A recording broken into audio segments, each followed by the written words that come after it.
Gəlin Mütəllim bəy dinləyək onda. Zavodlardakı proses necədir? İsa bəy bizə izah elədi. Yenə gələk fərdi təsərrüfatlara bir boylanaq görək, orada nə baş verir? Siz necə düşünürsünüz? Orada hər kəs İsa bəyin dayısı kimi bütün qaydalara riayət eləyirmi? Yoxsa daha çox özbaşınalıq var bu sektorda və ümumiyyətlə o standartlara onların əməl etmə imkanları nə qədərdir və burada aktanın nəzarət mexanizmi ilə bağlı vəziyyət necədir? Mən özüm bir neçə, belə deyək, qida təhlükəsizliyi ilə bağlı müəssisələrdə çalışdığım üçün və hal-hazırda da qida müəssisələrinə məsləhət və təlim xidmətləri göstərdiyim üçün müxtəlif sahibkarlarla da görüşürük, irili, xırdalı sahibkarlarla görüşürük və qısaca məsələyə bildirmək istəyərdim ki, heç də təbii məhsul deyəndə təbiidirsə təhlükəsizdir və yaxud da evdə istehsal olunubsa bu mütləq təhlükəsizdir ifadəsi doğru yanaşma deyil. Və yaxud da zavod şəraitində istehsal olunubsa burada mütləq təhlükəsizdir, o da doğru yanaşma deyil. O zaman biz nəyə inanaq, seçimimizi necə edək? Seçimimiz belədir. Yəni qida sahəsində nəzarət edən qurumlar tərəfindən həmin üzrə belə deyək də qeydiyyatdan keçmiş, çıxarış əsasında fəaliyyət göstərən müəssisələr var ki, bu müəssisələr İsa bəyin də qeyd etdiyi kimi həmin müəssisələrdə izlənəbilirlik sistemi var. Hətta onlarda beynəlxalq standartlar və HACCP, Hazard Analysis and Critical Control Points sistemi var, hansı ki, təhlükə analizi və kritik nəzarət nöqtələri sistemi var və kritik nəzarət nöqtələrinə yönəldilmiş prosedurlar var ki, məhsul istehlakçıya çatmamışdan qabaq orada uyğunsuzluq varsa, artıq istehlak xəttindəcə məhsul kənarlaşdırılır. Və yaxud da metal qırıntısı və s. istehsalatdan doğan xətalar varsa, bunlar istehsalatdaca kənarlaşdırılır, minimuma endirilir. Yəni, peşəkar yanaşma budur ki, biz təhlükələri sıfıra endirə bilmərik, minimuma endirə bilərik.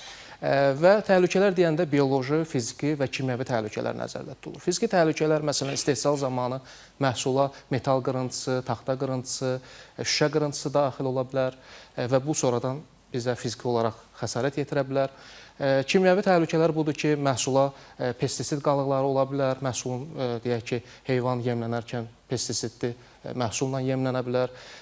Sonra deyək ki, həmin o heyvan saxlanılan yerdə heyvanlar düzgün saxlanılmaz, müəyyən xəstəliklər ola bilər heyvanlarda və İsa bəy bayaq qeyd etdi, məsələn, heyvanın müəyyən xəstəlikləri var, mastit və s.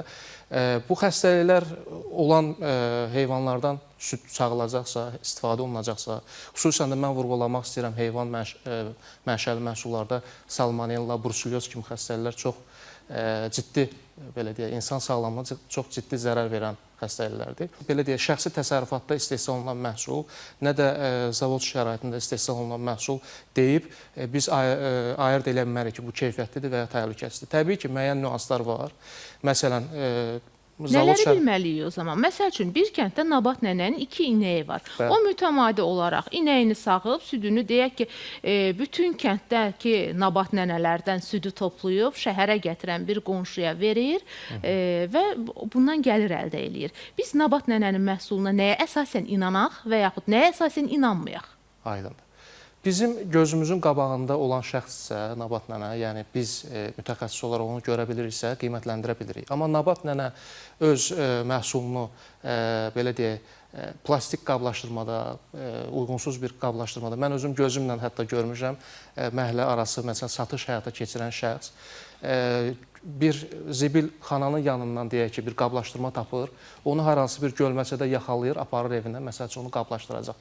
Biz bilmirik, o nə dərəcədə onu düzgün, sağlam emal edəcəkmi, etməyəcəkmi, ümumiyyətlə nə dərəcədə düzgündür ki, zibil yerinin yanında, məsəl üçün tullantı yerinin yanında yığılmış qablaşdırma vasitəsindən təkrar istifadə olunması. Məhsul götürüləndən sonra da müəyyən analizlər aparılır. Məsələn, zavod fabriklərdə bu risklər aşağıdır. Bəli, məsələn, zavoddan aldığımız məhsulda təhlükəsizlik riskləri aşağıdır. Yəni, məsələn, deyək ki, digər təbii məhsullarla, kənddə istehsal olunan məhsulla, belə deyək də, tərəziyə qoysaq, zavodda istehsal olunan məhsulda 1%, 2%, 3% risk varsa, amma kənddə rayonda və yaxud da ev şəraitində hazırlanmış məhsulda risklər böyükdür. Mütəllim müəllim, baxın, risklər aşağıda qeyd eləsək də, müəyyən mənada vətəndaşları narahat edən istiqamətlərdən biri də məhsulun keyfiyyətli və yaxud da ki, keyfiyyətsiz olması istiqamətidir. Leyla xanım, baxın,